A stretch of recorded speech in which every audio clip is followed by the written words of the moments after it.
welcome to the Seasoned Butcher. On today's video, we are going to touch on how to do an easy summertime backyard favorite, but with a little twist. We are going to be making some Brat Patties today. Now, as you know, Brat prices, they're crazy. So today what we're going to do, step by step, is we're going to break it down how you can make a cost-effective with minimal equipment. So if you're the novice, or maybe you're a guy with lots of equipment and you want something that's nice and easy that you can make and fast, we're going to break it down how you can make these quality Brat patties. And just to let you know, we're doing this in a group. You're going to see throughout this whole entire video, we're making 125 pounds of brats today. So it's just not going to be me in this video. You're going to see multiple people because we're doing this in a group setting because this is what it's all about. So before we switch on over and get right into this, hit that like, hit that subscribe button, but also any of the products that you see here today, you can go right down in our description and you can find the links to the seasoning and also step-by-step directions. So hang tight and we're going to start the first step in our meat prep.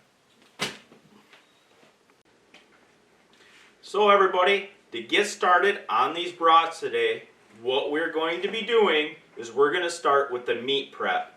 Now these brats that we're making in all 125 pound batch. But we're going to break it up into 25 pound batches. For you guys that are making smaller batches, you can even break that down smaller by weighing out your seasoning and make 5 pound batches.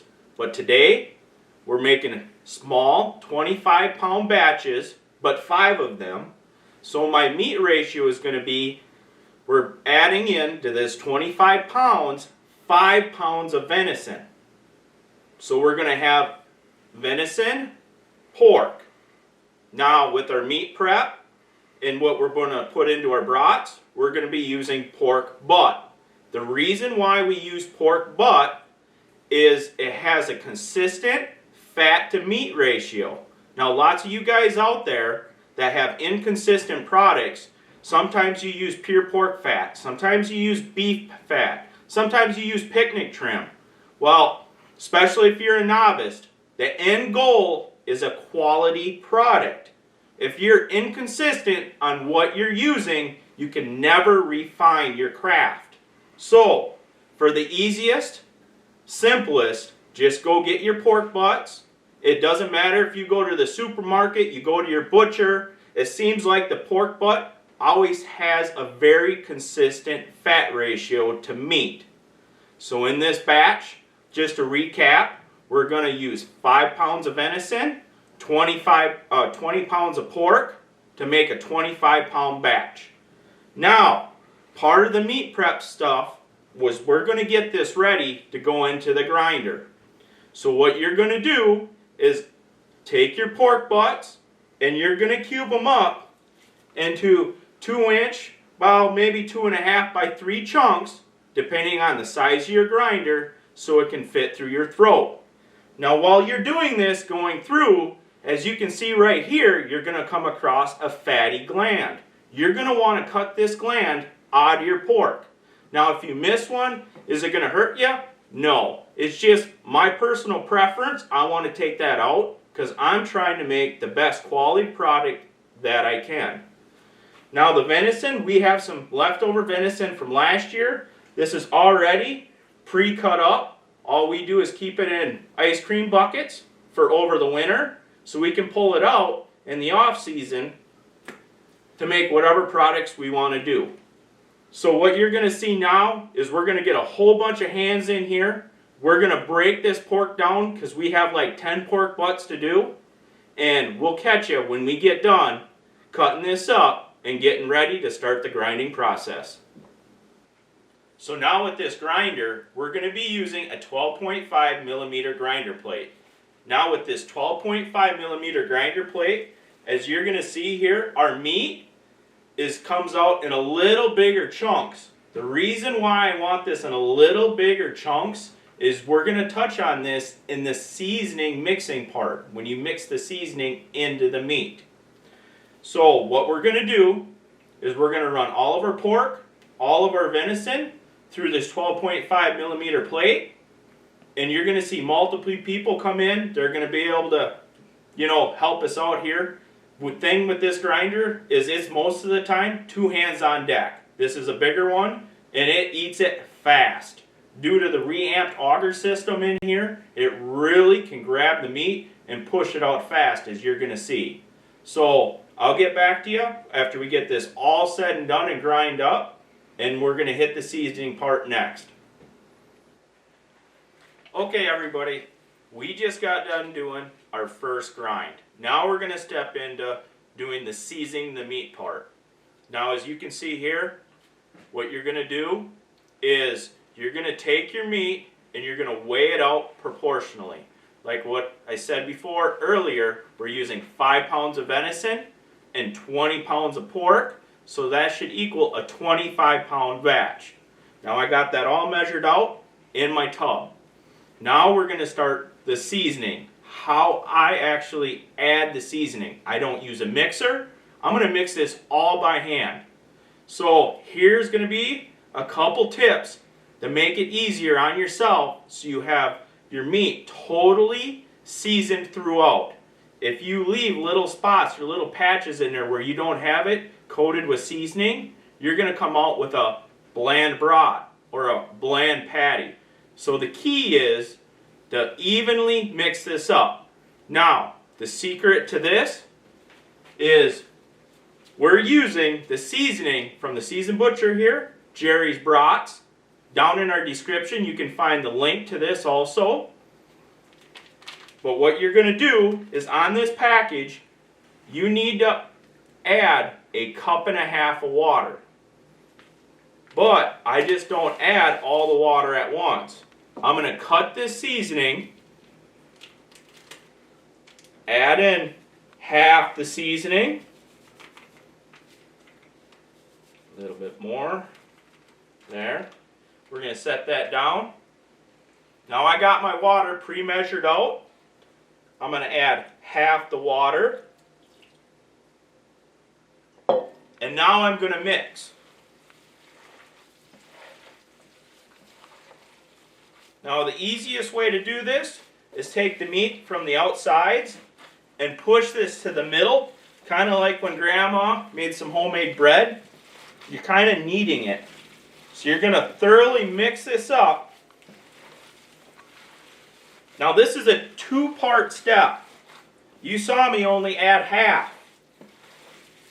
I find it easier because I don't have a mixer to split it all up, mix it up once, and now I'm going to come back, get this meat off my fingers, and it's pretty cold. Whew. Is take the other half the seasoning, put it in there, add the other half the water,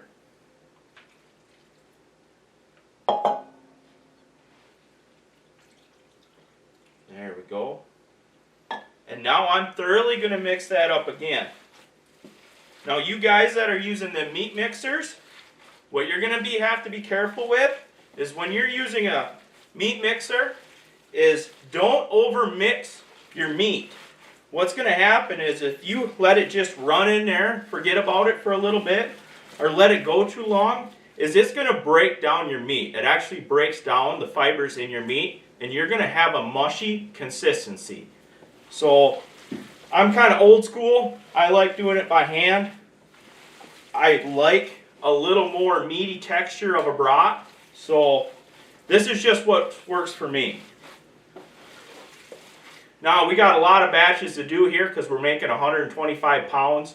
This is just one 25-pound batch I showed you here. So we're going to get busy, we're going to mix up the rest, and then we're going to head to the final grind. So catch you in a little bit. Alright everybody, we just finished seasoning all of our meat. Now we're going to head into the second grind. Now, this looks like a lot of stuff going on here, and I'm going to break it down for you. Now with the second grind here, most of the time that you've seen throughout our videos, we run everything through a 4.5 millimeter plate. Now, we did the same thing here. As you see on the plate, that's what I did, is I ran this through a 4.5 millimeter grinder plate. Now, to make these patties, to make it simple, because most of you people do not have this attachment, what you're going to do, this is the Limb burger press. Now you can set how thick you want your burgers with this.